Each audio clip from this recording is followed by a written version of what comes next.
The first shot was when the door was closed. The second shot was when the door was open and the shot been made and she fell down to the ground. Is there children there? Yes, there's 2. Where's the other one? There should have been 3. They were just out there. So one is at school. The other one is upstairs. Radio traffic between dispatchers and police made it sound as if they knew of the suspect and victim before the incident this morning. It sounds like they both knew each other. I spoke with a neighbor who says she's lived in this condo complex since 2017 and never witnessed anything like this.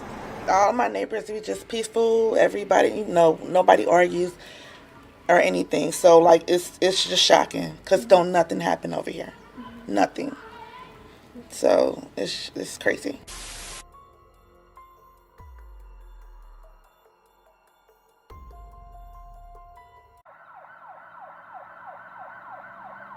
Just after 7 in the morning on November 18th, Springfield Township Police responded to the 2100 block of Lincoln Avenue following reports of a shooting.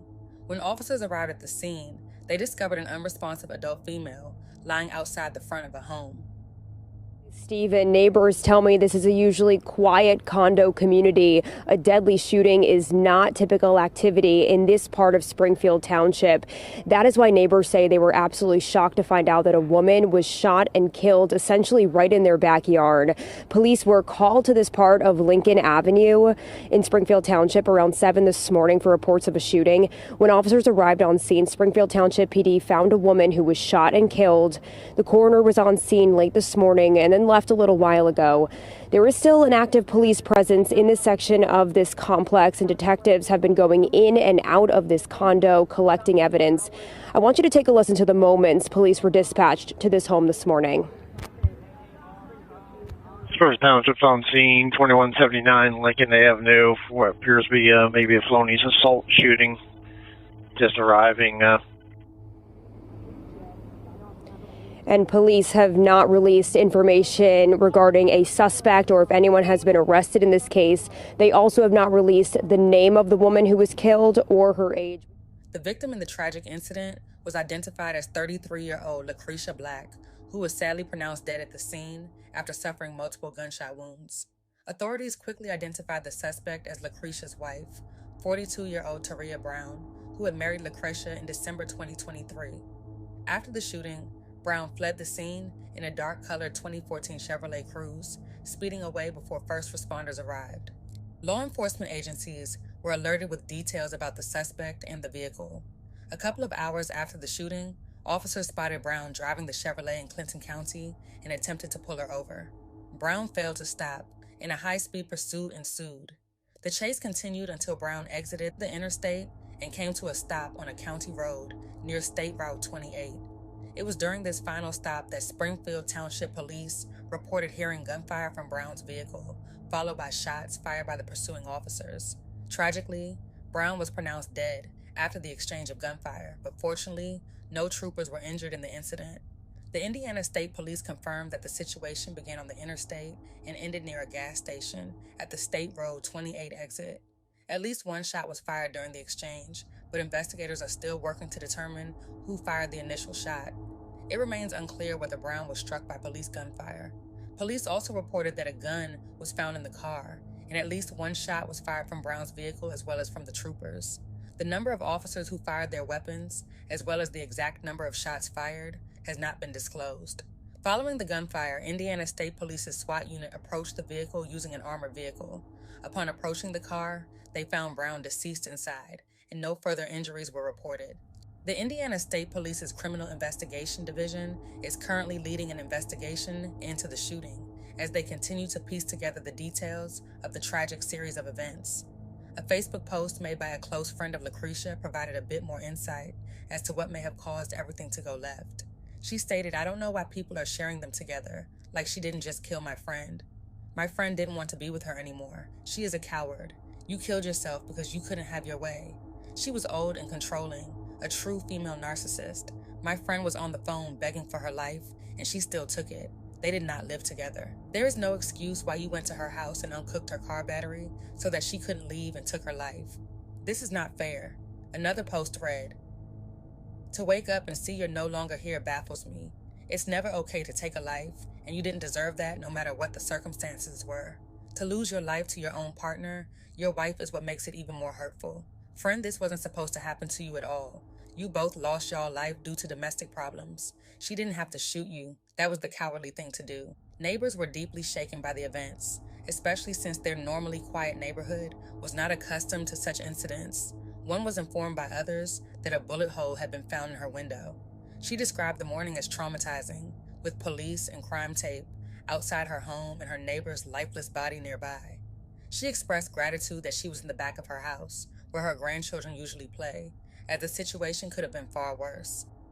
They knocked on the door and told me that it was a bullet hole in my window. A traumatizing Monday morning. Linda Sales says she looked outside of her Springfield Township apartment to see police officers and crime tape, then realized someone shot and killed her neighbor, Lucretia Black, just feet from her door, and one of those bullets hit her back window. It's so blessed and lucky that I was sleeping, that I was in the back. I'm so thankful that my grandkids weren't here, because that's the area where they play, eat, and spend their time. Minutes earlier, 911, do you have an emergency? Yes, someone's dead. a 911 call from a man who was with Black. Who is this person to you? A friend? She's like a caretaker to me. At the time, the man who called wasn't sure who shot her. Okay, do you know of her? Like, have you seen her before, or was she just a stranger? I saw her a couple of times. We found out through Hamilton County court records, Lucretia Black and the suspect 42-year-old Terea Brown were married. One friend of Black described their relationship to WCPO 9 News as on again, off again, and the two would fight often. About 2.5 hours later, after the fatal shooting in Springfield Township, another shooting, this time between Brown and Indiana State Police on I-65 in Clinton County. ISP said troopers tried to stop Brown on the interstate, but said she never stopped, and during the chase, fired shots at troopers from her car. Troopers shot back at her. SWAT was also called and discovered Brown dead in her car. Indiana State Police said they recovered a gun from Brown's car, but they didn't make it clear if she died from gunshots by state troopers. I reached out to Brown's family, but I haven't heard back from them. This all started as a traffic stop on I-65 and then ended right here at this Amoco gas station. I'm going to step out of the way because while we've been here for several hours, there's still a pretty large scene behind me here. As you can see behind me, just this large scene on the side of the gas station. The gas station has been up and running for the last few hours. I'll tell you, a lot of their focus has been behind that white truck. There is a black Chevy Cruze behind that truck. That's where a lot of the focus of this investigation has been. You can't see it again because that truck is in front of it. But I do want to show you video from when we first got here around noon this afternoon. Multiple agencies shut down this gas station as well as traffic in the area for hours during their investigation. That opened up within the last couple of hours. It is still early on, but what we know so far is that this all started, like I mentioned, as a traffic stop on I-65 just before 11 o'clock this morning. State police tell us troopers chased the suspect to this area behind the gas station, and at some point the suspect and troopers exchanged gunfire. It is still unclear who fired their gun first. The suspect was later pronounced dead, and while we were out here, we saw several agencies and SWAT vehicles assisting state police in this investigation. The lesson in this story highlights the dangers of unresolved emotional pain and the devastating consequences that can arise from an inability to cope with relationship struggles.